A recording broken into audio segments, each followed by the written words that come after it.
Mr. Prime Minister, nice to see you, sir. Thank you. It's great to be back again. Nice to have you back in the United States. Well, it's nice to be back.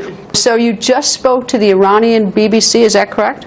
The Persian language broadcast of the BBC, yeah. That's unusual. First time. Why did you do it? Because I wanted to say things to the people of Iran. I said, look, you were once a great civilization. We once had a great friendship. You know, Cyrus the Great was a great Persian king who enabled the Jewish exiles on the rivers of Babylon to come back to the Holy Land. That's 25 years ago. He said, go back to the land of Israel, rebuild the Jewish temple in Jerusalem. That's a bond. We had a great bond through history until the Ayatollahs took over. They hijacked the people of Iran's yearning for freedom in 1979, put them in the dark ages. Now they're trying to develop nuclear weapons to eradicate Israel and to dominate with their crazy creed around the world. And I said to them, you know, we all have a vested interest that they don't get nuclear weapons. Certainly we in Israel, the people of America, the United States, they understand this would be nuclear terrorism galore. Europeans, Arabs, no one wants to see nuclear weapons, but you, the people of Iran, don't want to see nuclear weapons in the hands of this tyranny, because it will become immortal like North Korea. You'll never regain your freedom. You'll be slaves to this tyranny forever.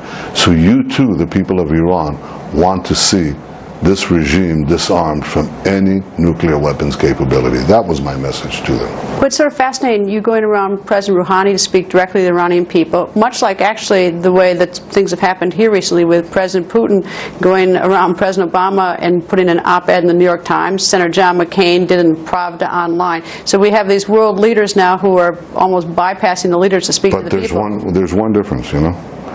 I speak to my own people, and anybody can say anything about me, which they do, by the way, because we have a free press. Okay, the same thing is true of the United States. But Rouhani, the Iranian president, comes to the United States, makes a nice song and dance, a lot of smiles, soft words, and he tweets messages. He tweets messages in New York.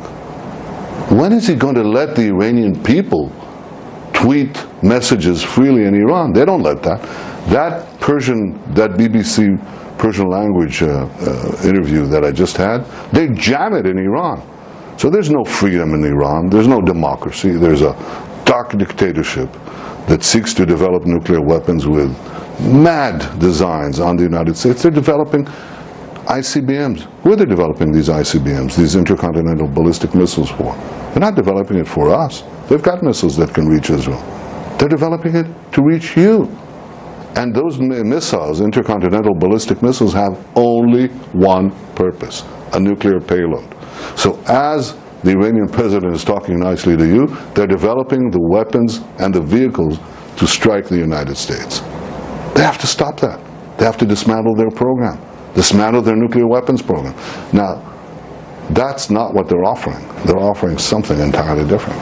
Well, and I don't think we should be hoodwinked. Well, you used the word hoodwink. There was sort of a charm offensive by President Rouhani when he spoke before the UN.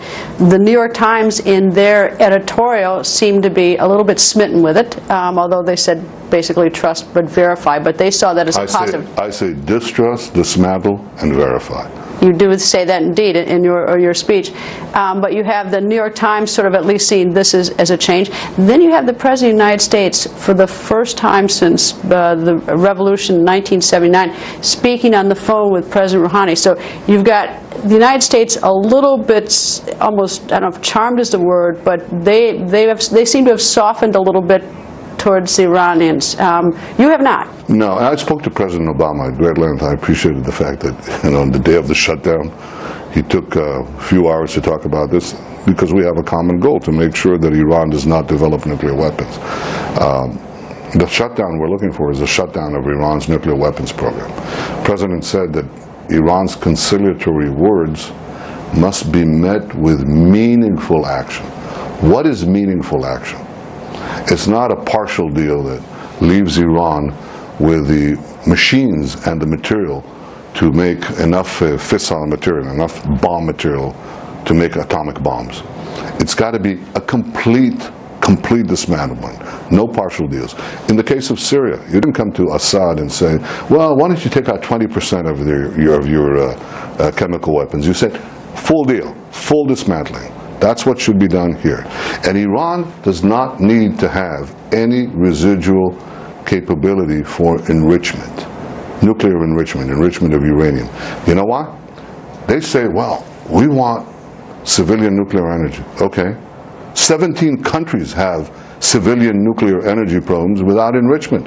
You can have civilian nuclear energy, but the only reason you want enrichment capability is to make nuclear weapons. The real reason they want, they say, we'll make some tactical, minor concessions, but keep the capacity to enrich uranium and convert heavy water, because that gives us the bomb. No, that's not what you take sanctions off. Complete dismantling of Iran's nuclear weapons capability, and then, and only then, relieve the sanctions. You got them on the ropes. That economy is about to collapse. You know, you want to knock out Iran's nuclear weapons program peacefully, keep up the sanctions, and go for the full deal. Nothing short of it. No partial deals, no enrichment. When we spoke in March of 2012, you and I, you said that the crippling sanctions were affecting their economy, but not their nuclear program. Then, if you fast forward to now, you argue quite passionately that they need all their enrichment capability thrown away and get it out of Iran.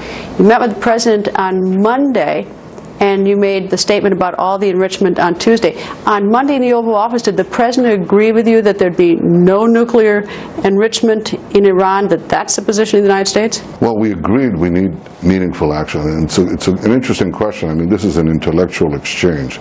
I don't mean on a highfalutin level. I mean, it's a real exchange of people who are seeking the same goal. Let's see how we get it.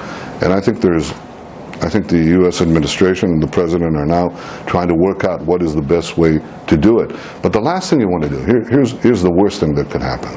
Because of this so-called charm offensive, with the unchanging goal, that I guarantee you, the unchanging goal of maintaining Iran's nuclear weapons capability.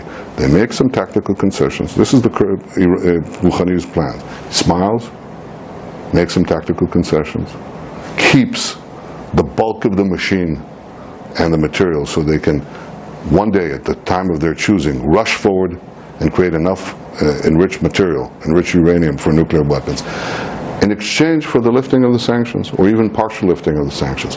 Here's what will happen if you do this.